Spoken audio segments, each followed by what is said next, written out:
Today, we're exploring Taiwan's ambitious plan to achieve net zero carbon emission by 2050. We'll delve into the strategies in place, the challenges ahead, and how Taiwan's effort compared to those of its Asian neighbors.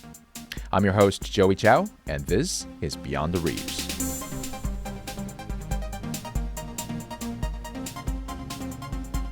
Hi, you're listening to Beyond the Reefs, a show produced by Radio Taiwan International. Here we talk about socioeconomic issues that are faced by Taiwan and their broader impact around the world beyond the reefs of this island nation. To understand the goals that Taiwan is setting for itself, let's listen to this report from the country's only all-English news and entertainment platform, Taiwan Plus. The world is feeling the impacts of the climate crisis. It's now indisputable that the climate crisis is one of the top security threats, not just to the developed world, but to the entire planet, to life on the planet itself. To stop this threat to life on the planet, scientists agree that humanity must drastically cut its greenhouse gas emissions that have caused the planet's average temperature to rise. But that's harder than it sounds. Key industries like aviation and manufacturing rely heavily on fossil fuels. And at the moment, it doesn't look like humanity will be able to cut its emissions quickly enough. Instead, governments and companies have set a target of net zero emissions. But what exactly does that mean? It's a simple slogan that represents a big idea. World leaders have agreed that greenhouse gases need to be removed from the atmosphere at the same rate as they are being released. A balance or net zero. More than 70 United Nations member states have agreed to achieve this by the year 2050. And so has Taiwan, one of Asia's biggest per capita emitters.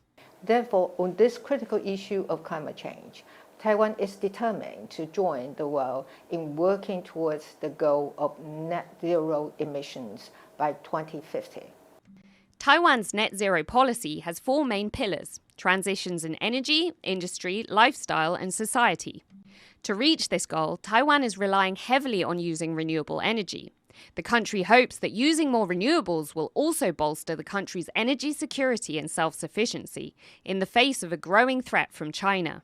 Net zero strategy have an implication in terms of the national security. So they say we can lower our energy dependence.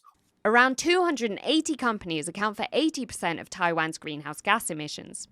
Important to global tech supply chains, 25 of them have committed to going net zero, largely due to pressure from their international clients.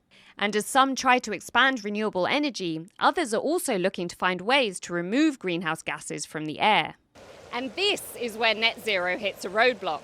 While there are natural ways of absorbing emissions, like through planting forests and improving soils, removing emissions costs a lot, and the technology doesn't yet exist at the massive scale needed.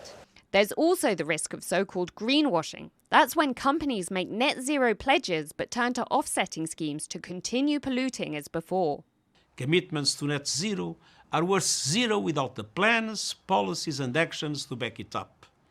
Our world cannot afford any more greenwashing, fake movers or late movers. But is Taiwan on track to meet its net zero goals? The transition to renewables appears to be meeting targets. But when it comes to reducing emissions, reaching net zero by 2050 looks like a steep challenge.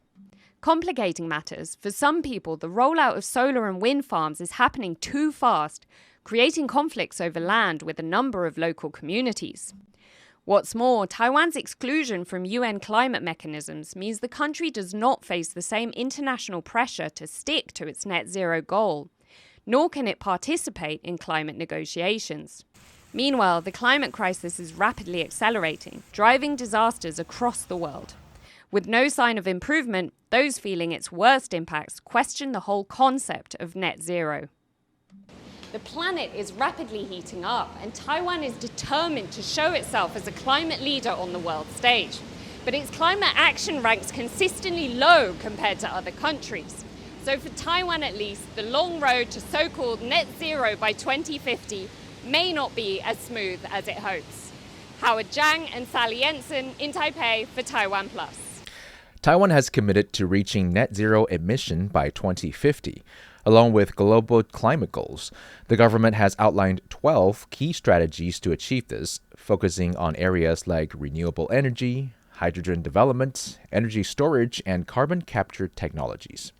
These initiatives are designed to transform Taiwan's energy landscape and reduce its reliance on fossil fuels.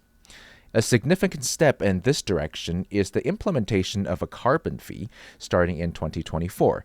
Companies emitting over 25,000 metric tons of CO2 annually will be charged approximately 300 NT dollars. That's about $10 US per ton, with plans to increase to 3,000 NT dollars, around 100 US dollars by 2030. Now, this policy aims to incentivize businesses to reduce their carbon footprint and invest in cleaner technologies. However, Taiwan faces unique challenges. The island's limited land area constrains the expansion of renewable energy infrastructure, and its energy needs are growing, particularly due to the demand of its semiconductor industry. Currently, fossil fuels account for about 83% of Taiwan's energy mix, with renewable making up less than 10%. To address this, Taiwan's investing in offshore wind farms and floating solar panels, innovative solutions that make efficient use of available space. Comparing Taiwan's effort to those of other Asian countries provides valuable context. For instance, Singapore has achieved a decarbonization rate of 10.8%, leading the region. Vietnam follows with a 6.5% rate, and South Korea at 4.4%. These countries have implemented aggressive policies to reduce emissions and transition to renewable energy sources. In contrast, some nations have set later targets for achieving net zero emissions. China, for example, aims for 2060, while India has set its goals for 2070. These timelines reflect the varying economic and developmental challenges faced by different countries in the region.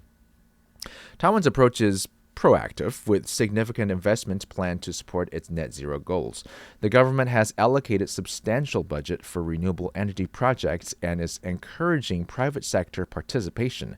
Collaborations with countries like Australia for green hydrogen development are also part of Taiwan's strategy to diversify its energy sources and enhance sustainability. Public awareness and education are crucial components of Taiwan's plan, informing citizens about the importance of reducing emissions and the benefits of renewable energy helps build support for these initiatives.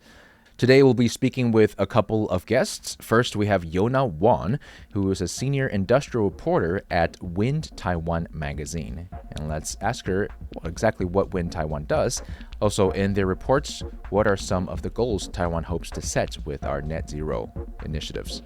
Wind Taiwan is a magazine that we focus on renewable issues, and recent year we have spent quite a lot of effort on offshore wind, and also now we care a lot about sustainability and now to net zero carbon emission, those kind of things. So basically, I think we are quite advanced in industry, and it's actually very broad because when you touch, for example, like offshore wind, then you have to touch green energy, you have to touch lots of other issues. It's all related. I'm being in this industry for nearly 5 years, and then offshore wind starts in Taiwan just in 2016. I guess it's called senior. Okay, so we'll have to define this term a couple of times today, but exactly what is net zero? This term was first mentioned in the Paris Agreement in 2015. If you ask everyone completely stop emitting carbon dioxide, it is totally impossible. So they just reach a consensus, which is called global net zero. The idea of this is that emissions of carbon dioxide due to human activities have to be equal to removal of these gases are in balance, so over a given period. And I think this is what they call net zero. The government has already come up with the Taiwan 2050 net zero emission pathway and strategy overview. And in that, you can also see 12 key strategic action plans And then very soon there are also some domestic law coming out, and carbon fee is one of it. Yeah, they will talk about maybe use this to help educate the public, be aware, this is a trend and this is going to happen. They have this concept and know, okay, how much I should be charged and how much the company should pay for that. It's not owing company, it's not owing the public. Everybody should be aware, and I think everybody should do something. I think for the fee that government collect, I think they should invest on more like innovation for the renewable energy, and also set up like a specific foundation to upgrade renewable energy development, environment more friendly in Taiwan. And this can prevent green inflation for the economy. Because some people, they also worry that if it start to have a carbon fee, but it will be paid by the consumer. And I think for that, of course, they need some like supporting measures. One of the supporting measures I think is very important is to have a total quantity control system. And this system should be complete, and this system should be fair. I think if with this control trading system, for some of the company, they can sell the quotation they haven't used and they can sell to others. So they have more choice for the company. And at the same time, they should encourage companies to set their goal for emission target. And then that, of course, should follow the international standard. I think in the private section, they move very quickly. One of the very impressive examples I could give is TSMC, one of the biggest and significant companies in Taiwan. They are very advanced. In 2021, they already joined RE100, and they was the world's first semiconductor industry to join this. RE100 is a global corporate renewable energy initiative. So it's an initiative, and it promised that they will commit to use 100% renewable energy electricity. They are very advanced. And since they join and they start to have many actions and many policy to echo what they promised to the world. And now they are also saying that they want to use 100% green electricity in the office. One of the things I would like to remark is I think our advantage, compared to other countries, is that we move very early and we move very quickly. And I think that the offshore wind industry is one of the very good sample that we are very advanced compared to other countries in the APEC. We start very early. And then when we start to construct, we actually construct very quick. If you see the pipeline that government asks the company to achieve, then you will see how quick and how fast and how efficient we are. And I think this is Taiwan's advance. And I think use that on net zero. I think there's no country that's fully prepared, but Taiwan will be moved very early and move quickly for that. Aside from raising public awareness and education, Taiwan has also plans such as promoting energy efficiency in buildings and transportation, contributing to the overall reduction in carbon emission. Our second guest today is Sean Jun, who is a consultant at RCI Engineering. It's a firm focused on sustainable, low-waste, eco-friendly building design. Let's first ask him what exactly are green buildings and what are their vision for it. Green buildings is about sustainability. It's about life cycle assessments. It's a way to really help you lower your carbon emissions. So there's reports from university sides, there's industry reports, or the World Green Building Council. They've given reports where green buildings reduce 30% of emissions. And I've read up to 50%. If you're one of the 500 that's emitting 25,000 metric tons, you want to do this as often as possible. It's like when you go get a checkup, and that's what we do for buildings. We have a monitoring system. So our company, 4 years ago, we developed our system's called Econ, and it monitors indoor environments. So you're like the CO2 inside your home, your PM2.5, your TVOCs, your formaldehydes. We monitor water usage. We monitor your energy usage. We're trying to make things transparent. And once you make things transparent, you could realize, wow, there's a lot of waste. I talk to all of these businesses and tell them how all their decisions impact the environment. We've got to save polar bears, and they're not as interested, as I was hoping in the beginning. But once you explain to them all the benefits of a green building, lowering operation costs, that's something they definitely buy in on. So the concepts of green building just keep evolving. Like, for example, the United States Green Building Council has been around for only 30 years, formed by the United States Department of Energy. They have this green building rating tool, a system called LEED, Leadership, Environmental, and Energy Design. Now it's like in over 180 countries that use this green building rating system. Now we're on our version 5 of this rating system. They focus on the location of the building, transportation, sustainable sites, the site design, water usage, energy usage, material and resources. The materials category, it's just been getting more robust and more stringent. In the past, it was always about single attributes of a material. So if it had like recycled content, or if it was regionally produced. Now it's like multi-attributes. So it's like, where is the raw material from? How is the transportation from the raw material to the factory to the job site? So it's a lot more transparency. And that's really the key of all of this. Green buildings is about sustainability.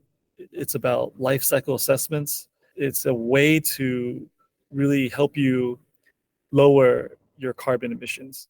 So there's reports from university sides, there's industry reports, or the World Green Building Council. They've given reports where green buildings reduce 30% of emissions. And I've read up to 50%. If you're one of the 500 that's emitting 25,000 metric tons, you want to do this as often as possible. But the clock is ticking. Taiwan's roadmap to net zero by 2050 is promising, but promises alone don't reduce emissions. Every year of delay locks us deeper into fossil fuel dependency, making future transition harder and costlier. Our per capita emissions are already higher than many larger nations, a signal that business as usual is no longer acceptable. If the climate crisis is like a house on fire, then a carbon fee of $10 is like throwing a glass of water on the flames.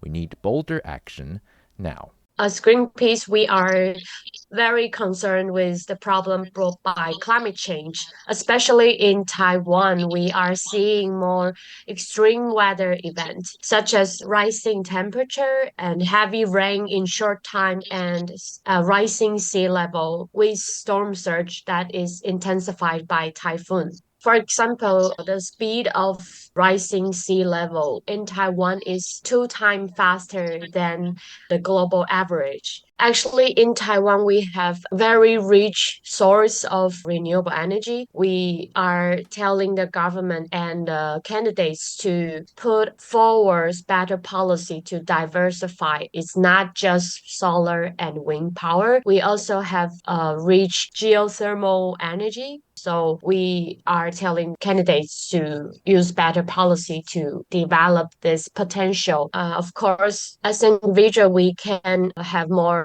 climate-friendly behavior in our daily life. This is like a common knowledge in Taiwan. Like we leave the room, we switch off the light. But if we really want the government to know the importance of climate action, so the candidate also feel pressures to put forward better policies. The strategies in place demonstrate a clear path forward. By learning from and collaborating with other Asian countries, Taiwan can enhance its approach and contribute meaningfully to global climate goals. Thank you for joining us, exploring Taiwan's journey toward a sustainable future today. I'm Joey Tao, and you've been listening to Beyond the Reefs.